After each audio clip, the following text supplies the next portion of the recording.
আপনি এই মোবাইল নিয়ে কেন পড়ে রয়েছেন? ওখানে আপনার মাল্টু আছে, এই মাল্টুর জন্যই তো করছেন, ঠিক না?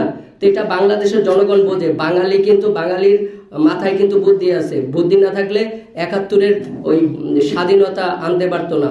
আমাদের পরশুদিন যে দৌড়ায় পিটাইছে ২-৩ দিন আগে, আমরা কিছুই করতে পারি নাই, আমরা শুধু দৌড়াইছি। যতক্ষণ পর্যন্ত শরীরে সহ্য হয়েছে, আমি নিজেও মার খেয়েছি, ৭-৮টা আমাকে বাড়ি দিছে।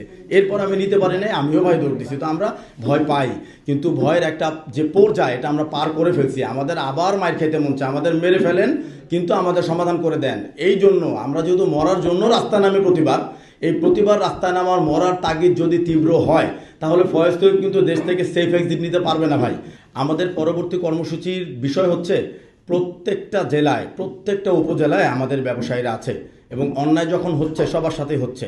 অন্যায়টা সেন্ট্রালি কন্ট্রোল হচ্ছে ঢাকা থেকে এবং ঢাকার বিটিআরসি থেকে, এবং এটার মদতদাতা হচ্ছে জনাব ফয়েজ তৈয়ব, এবং এটার পয়সার যোগান দিচ্ছে স্মার্ট টেকনোলজিসের জনাব জহির সাহেবের নেতৃত্বে। ১২টা যে বাংলাদেশের টোটাল ম্যানুফ্যাকচার আছে সবাই ফান্ডিং করেছে। আমরা দেখতে পাচ্ছি কেবল গুটি কয়েক কর্পোরেট প্রতিষ্ঠানের অতি মুনাফার লোভে এই অস্থিরতা তৈরি করা হচ্ছে। আমাদের প্রশ্ন, প্রফিটের টাকা কি কেবল তাদের পকেটেই যাচ্ছে, নাকি এর পিছনে নিষিদ্ধ কোনো সংগঠন বা গোষ্ঠীর কাছে অর্থায়নের কোনো গোপন আঁতাত রয়েছে? আমরা নির্যাতিত, আমরা প্রতারিত।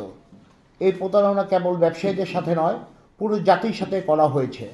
গত কয়েকদিনে ছাত্র সমাজ, ব্যবসায়ী সমাজ এবং সাধারণ ভোক্তারা আমাদের সাথে একাত্মতা প্রকাশ করছে।